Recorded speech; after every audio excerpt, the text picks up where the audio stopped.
Hello all, Rick here with another Starfleet vessel breakdown. The only time this vessel appeared was in the alternate universe of the Kelvin timeline, the 2009 Star Trek film events that differ from the main continuity of the shows. However, the official stance on the Kelvin universe is that the incursion of the Narada created the branching point where the timelines split, though ships that existed before this are technically canon to the shows in the same way that the NX-01 is canon to the Kelvin universe.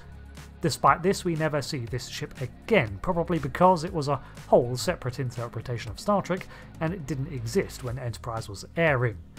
Not to mention tracing who owns the actual design.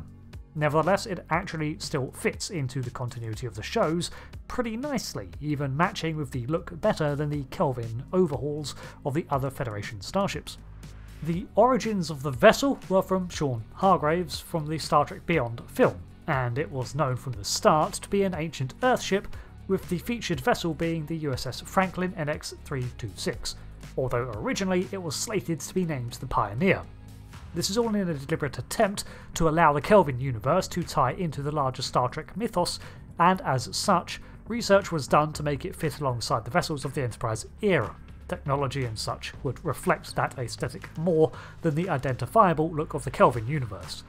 Originally, the vessel was to be a very small scout ship, repairable and operable by Scotty alone, but as the role of the Pioneer Franklin grew, its size was increased out of necessity and believability. By the end, it was being compared to a freighter and a very sturdy vessel that had still received a major beating in the past, and was still going. The vessel was therefore intentionally roughed up and dirtied.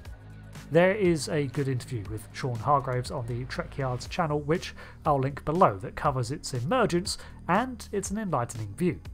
One major change was that the nacelles, originally underslung, were brought above the saucer because the vessel needed to scoot along the ground at one point and still be warp capable.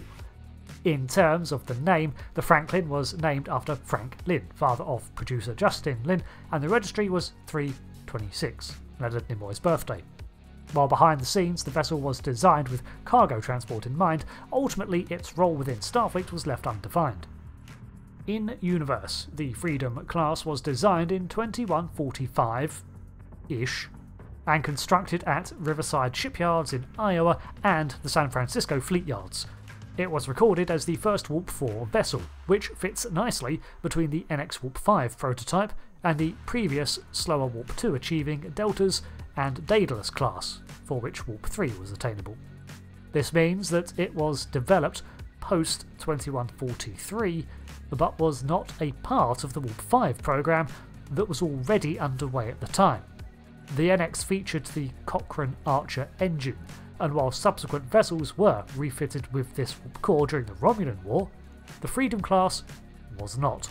I would suggest that it was therefore incompatible with the Warp 5 design for whatever reason, but Warp 4 is nothing to sniff at for a 22nd century Starfleet, so the design persisted beyond the formation of the Federation, with the Freedom class vessels being adapted and rechristened for the new organisation. The Franklin, much like the NX class, was a prototype designed by Starfleet to reach higher warp speeds. Although it did achieve Warp 4 before the NX project did, that could simply be again that the Archer engine had more potential. This is not uncommon as we look into the development of the NV Intrepid class that also began its development around the same time as the NX project, so we know Starfleet was pioneering multiple designs. While originally designed as a light exploration cruiser, it would see itself also taking on cargo duties and delivery missions. The vessel incorporated the advancements of the era, and until the launch of the NX class, it was Starfleet's most advanced vessel.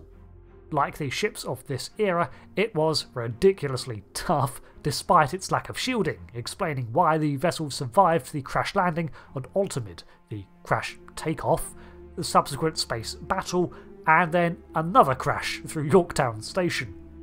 Well, sure, that last one fully totaled it, but still, I cannot picture even a Constitution surviving all that. It was a rather small, 137 metres long, and only 3 decks tall. Its interiors were very compact, even for ships of this era, and although the ones we see on screen were faded and dark, that was after 99 years of neglect. Its crew complement was around 20 from what we see on screen, although it could operate with about half that number. It was armed with at least 3 pulse phase cannons, which I assume were basically like the standard phase cannons, only firing in bursts, and it was loaded with spatial torpedoes.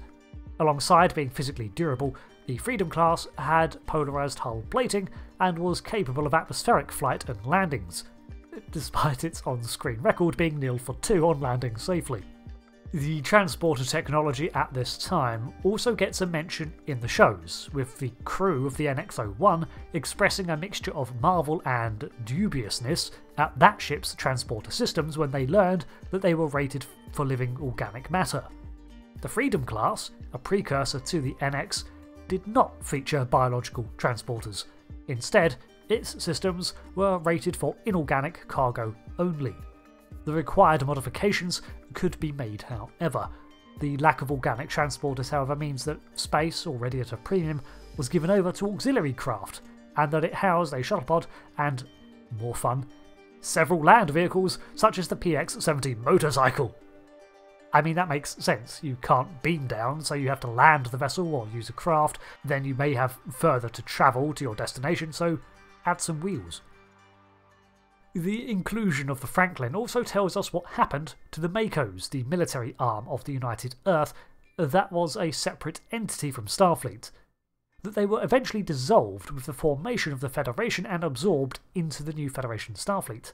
This means many of its members had their ranks and positions translated into that command structure, with characters such as Balthazar Edison becoming captains.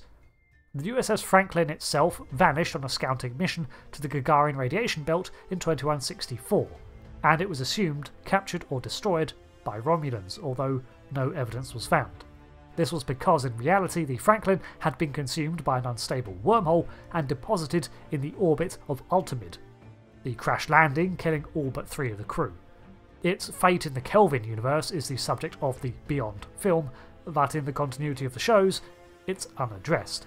The ship may have been salvaged, or its remains undiscovered. I actually really like the Franklin. The look of the ship, from its hull materials to the general shape, fits in really well with the other Starfleet ships of the era, and the role it sort of fits into just about fits for continuity. I do wish we could get some more information on it, from specifications and details. We don't even know if it was a unique vessel, or if there were actually a line of them, although by giving it a class it suggests multiple ships. It's definitely a tough little ship, and I guess it gets the last laugh over the NX class as it persisted beyond the formation of the Federation, while the NX was replaced with newer designs. I guess it was to the early UFP as the Excelsior was to the Next Generation. It's that ship that was not as good as the stuff they were working on now, but what the hell, it does the job and just does not seem to quit, even if it's now relegated to support roles. Thanks for watching this breakdown on the Freedom class, and yes, like the Intrepid, that name was used later on in Starfleet for a separate class of vessel later in the timeline. But I like the look of this one more. Thanks again, I've been Rick, and I'll see you later for another lore video. Goodbye.